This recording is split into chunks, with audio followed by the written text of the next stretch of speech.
예, 안녕하세요. 김용호입니다. 오늘은 단체 교섭 권한의 위임과 경합이라는 주제를 가지고 판례를 소개해 드리도록 하겠습니다. 단체 교섭이라는 주제가 나오게 되면은 이게 당사자라고 하는 개념이 하나 등장하게 되고 그 다음에 담당자라고 하는 개념이 등장하게 되죠. 그래서 원래 담당자는 노측에서는 노동조합 대표자, 사측에서도 사측의 대표자 되는 구조인데 이 담당자 권한을 다른 제3자에게 맡길 수도 있어요. 그래서 만약에 노동조합이나 사용자가 이 담당자 권한을 다른 사람한테 위임을 했다.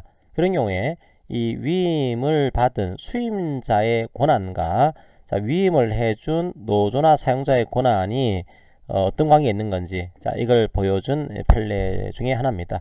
한번 사실 확인 통해서 이 내용을 정리를 해보도록 하겠습니다. 이제 과거에 원자력 병원 사건이었습니다. 원자력 병원이 있었고, 그 다음에 원자력 병원 노조가 있습니다. 원자력 병원 노조가 교섭권을 이제 상급단체인 병원 노련에 위임을 했어요. 위임을 하고 난 다음에, 이 병원 노련이 이 원자력 병원과 교섭을 해서 단체 협약을 체결했습니다. 단체 협약을 이제 95년도 7월부터 90년도 6월까지 1년짜리 단협을 체결한 거죠. 퇴직금을 이제 A라고 하는 그러니까 퇴직금 액수를 정한 거죠. 퇴직금을 어떻게 주겠다. 이 퇴직금이 누진제 퇴직금이었기 때문에 누진율을 어떻게 정하겠다. 이런 식으로 합의를 한 겁니다. 그리고 단협을 보시게 되면 유효기간 중이라고 하더라도 노사상방 합의로 개정할 수 있다. 뭐 이런 식의 조항을 두게 됩니다.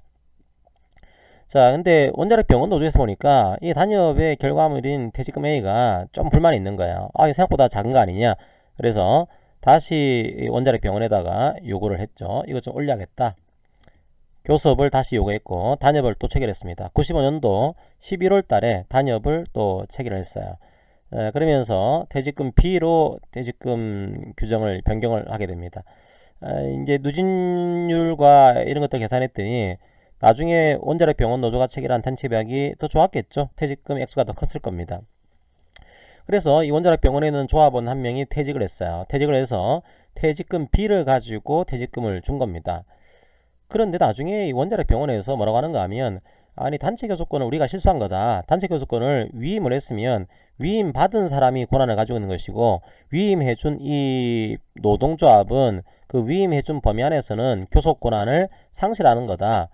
그러니까 교섭 권한이 없는 건데 우리가 단협을 체결했으니 이 단체 협약은 무효가 되는 것이고 이걸 통해서 받게 된 퇴직금 B는 A하고의 차액분에 대해서 지금 조합원이 부당이득을 취한 거다. 그러니까 부당이득을 돌려주세요. 부당이득금 반환의 소를 제기한 그런 사건이었습니다. 자, 이 케이스는 이제 논쟁은 딱 한 가지입니다. 만약에 노동조합이 다른 제3자 혹은 상급단체한테 교섭권을 위임하게 되면 위임해준 노동조합은 위임해준 범위 안에서는 교섭 권한을 상실하는 거냐 아니면 여전히 위임을 했다고 하더라도 교섭권을 그대로 가지고 있는 거냐 이게 하나의 쟁점이었습니다. 어떤 학자들은 노동법은 이게 좀그 깔끔하게 효율적으로 교섭을 하려고 하는 그런 지지가 있는 거니까 교섭권을 위임했으면은 위임해준 범위 안에서는 이 노동조합의 교섭권이 사라지는 것으로 그렇게 보는 것이 타당하겠다 이런 견해도 있고요.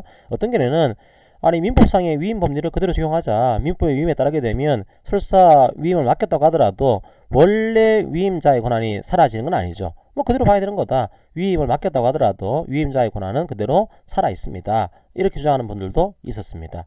판례에서는 후자의 입장을 받아들인 거예요. 한번 볼까요? 자, 위임을 한 겁니다. 그러면 위임 후에는 이제 사무처를 이걸 맡기게 되면은 그러면 노동조합의 교섭 권한은 지금 뭐 사라지는 거냐? 그 권한 범위 안에서는 뭐 그렇지 않죠, 그죠? 노동조합은 원래부터 당사자의 지위를 가지고 있습니다. 그래서 노동조합의 단체 교섭 권한은 여전히 수임자의 단체 교섭 권한과 중복해서 경합적으로 남아 있어요.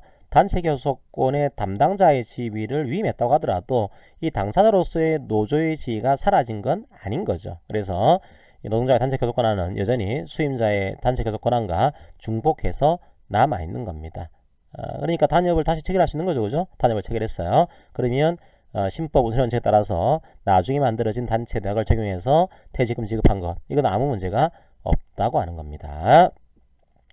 자, 오늘은 단체 교섭을 할 때 단체 교섭의 담당자 권한을 위임했을 경우에 자, 위임해준 노조가 그 권한이 사라지는 거냐? 그렇지 않고 위임을 했다고 하더라도 여전히 수임자의 권한과 중복해서 남아있기 때문에 따로 교섭을 요구해서 단협을 체결하는 것도 효력을 가진다. 자, 이 판례 내용을 살펴봤습니다. 자, 오늘 강의는 이것으로 마무리하겠습니다. 감사합니다.